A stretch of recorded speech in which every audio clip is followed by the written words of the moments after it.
All right. Let's talk about John Wick Chapter 4. So, yeah, I just saw this movie this weekend on the Saturday, yesterday, like the day before I'm doing this video. And yeah, I just really want to talk about it and give my review of it. So, no spoilers. I won't go into spoilers until maybe the very end. Then I'll talk about a little bit of a spoiler, I guess. But let's get into it. Is this the best of the franchise? I think so.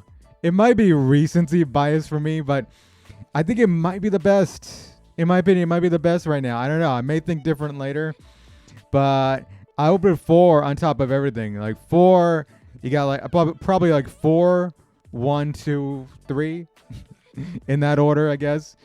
I mean, the third one had some great action. This one has great action too. I think the action is really done well in this, and it really is. It just feels so cinematic. Like you gotta see it in a theater, and it is so well done. And I said like the third one had great action too. I really love the action in the third one. I think it's just like the ending of the third one is so just unrealistic, sort of like him like spoiler for 3 if you haven't seen 3. By him falling off a building at the end, getting shot multiple times by Winston. It's just like, okay, yeah, I don't think anyone's surviving that. And there's some moments in the fourth one here where you kind of have to suspend disbelief, like him getting hit by cars or whatever. But like I feel like I can like get past that, but the ending of the third one, I'm just like I can't get past that. So I don't know. But it's a matter of opinion, I guess. It's a matter of like whether you can believe it or not, I guess, with these moments. But I gotta say, the action is great for this movie. I mean, yeah, I would think Martin Scorsese would say it's cinema. Because yeah, like just everything just looks gorgeous with his action, and they've done well with the action all throughout the movies, and with this one, I think they pretty much hit the peak probably of what it can be. And Keanu Reeves, yeah, I like him in this role, of course. I mean, yeah, he's not he ain't reading the lines the best. I'm like, Lawrence Fisher would be like, "Are you ready, John?" And he would be saying, "Yeah." But he's good. I mean, who doesn't love Keanu Reeves? We all love Keanu Reeves, even though, yeah, he ain't the best actor in the world. And I think one person that stood up in this movie is Donnie Yen. Donnie Yen, I think, was great as his character named Kane, a blind fighter, just like in Rogue One. Just like in Rogue One, he's blind in the air. And very much similar, kind of, I mean, I don't know.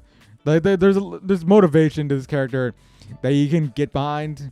So, yeah, you kind of root for him through the episode, or through the movie, even though he's fighting against John Wick multiple times throughout it. But yeah, he's cool. I like Donnie Yen in this one. I mean, I know a lot of people have seen him in other movies like Ip Man and all that. So I haven't seen those movies, so I'm not really accustomed to that. I've only seen him in Rogue One, and I think he's great in both. And Bill Skarsgård's in this as I forgot his name in the movie, but he's like the head of the high table, of course. He plays just a good smarmy guy, Pennywise. Pennywise playing a good smarmy guy, but I like Bill Skarsgård in this one. Another character I like a lot in this is a character called the Tracker, or Mr. Nobody. That's what they call him.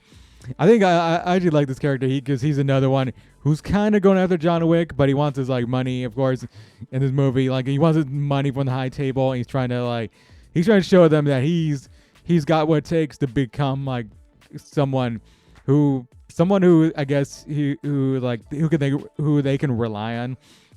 So yeah, I think he's cool. Even with this dog too, it's cool to see a dog in here. I like seeing the dog in this movie. There's one moment that kind of almost feels like a horror movie, and when they're in this old rundown house. So I like that. So it's cool. Like this character was cool. I like the actor who played him. He's a very smooth talker. I like that about him. And of course we had Hiroyuki Sanada. He was in the movie for a good time, and I thought he was good. It was good. I mean, we've seen him in a lot of stuff, and just to see him in this movie, I think is great. Scott Adkins playing, like you don't really recognize Scott Adkins in this movie. Like he's playing some kind of kingpin-ish, like I don't know. Like he's a big dude. He's very unrecognizable wearing a fat suit. And yeah, but when he gets down to fight, he shows it. I mean, he does what Scott Adkins does in movies, and he gets down and he fights. I thought, okay, yeah, they did his character pretty well. They did it like better than they did the Kingpin in Hawkeye. And he goes, you have some of your regulars like Lawrence Fishburne. Like Lawrence Fishburne was good. I mean, he was good in his parts. Ian McShane coming back in here, I thought was good. And Lance Reddick, of course, is cool to see Lance Reddick. And the moments we do see him in this movie, it's not much, but it's cool to see him. And it's just like sad that we won't. Well, I think there's other movies coming out with him in it, but it's sad that he passed away about a week before the movie came out. So yeah, it sucks, but it's good to see him in here. And I think it's cool. He's been a really good actor throughout movies and television. But yeah, I really enjoyed this movie. As I said, as of right now, I think it's the best of the franchise so far. Like the action is great. It's very cinematic. Don't if you haven't seen the movie or if you haven't seen any of the John Wick movies, don't go in it expecting like a great story. You're not gonna get like a great story in any one of these movies, but you're gonna get great action, and the action is just fun here in chapter 4. So yeah, it was great. So I would probably give it like a 9. Let's go with a 9 out of 10, I guess. I'll probably go with a 9 out of 10. It's a fun movie to watch. It's a fun movie to watch in theaters, and if you're into action, yeah, go see John Wick 4. And if you've seen the other John Wick movies and you love them, go see this one. So I guess it's time to go into spoilers. So if you've not seen the movie, best tune away now. So I'm gonna get right to it. John Wick dies at the end? Question mark. Well, I think they confirmed it. I think they confirmed it. I mean, they can work around it and say, okay, no, they didn't actually bury him. He actually took off after he passed out on those steps. But yeah, I think this is a perfect way to end it, though. I think a 4th movie is a kind of like, okay, this is where you can end it. I think it's a perfect end, because I think anything more than this, it would be like, I don't know. I don't know how you can top this. So I think it's a perfect way to have John Wick go out. And even like that fight at the end, I thought was cool. Or like the duel at the end with him and Donnie Yen and all that. So I thought it was cool. And one person I forgot to mention in the cast was Clancy Brown. It was cool to see Clancy Brown in this movie. But yeah, with John Wick dying at the end, I mean, question mark again. Yeah, I think it's a fitting end. I think it's a fitting end to the John Wick story if this is the end for John Wick.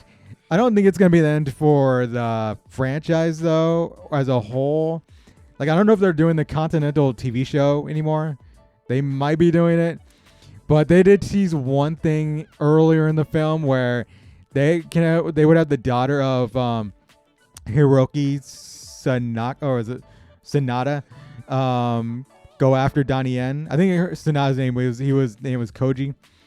So that fight was actually kind of cool. It was cool seeing like Hiroki Sanada and Donnie Yen fight. That was pretty awesome to see earlier in the movie.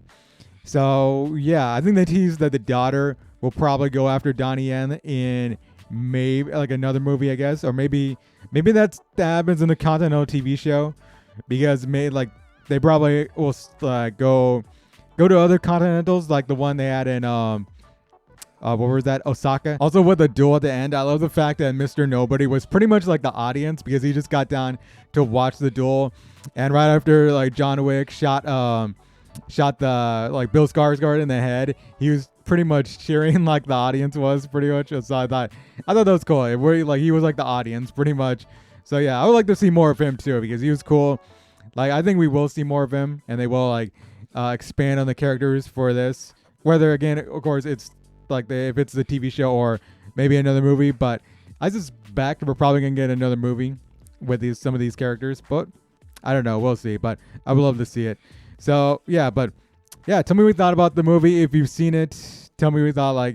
Is this a perfect way to end John Wick 4? So yeah, tell me down in the comments below and give me your thoughts. So until next time, I will see you guys later. Rebel out.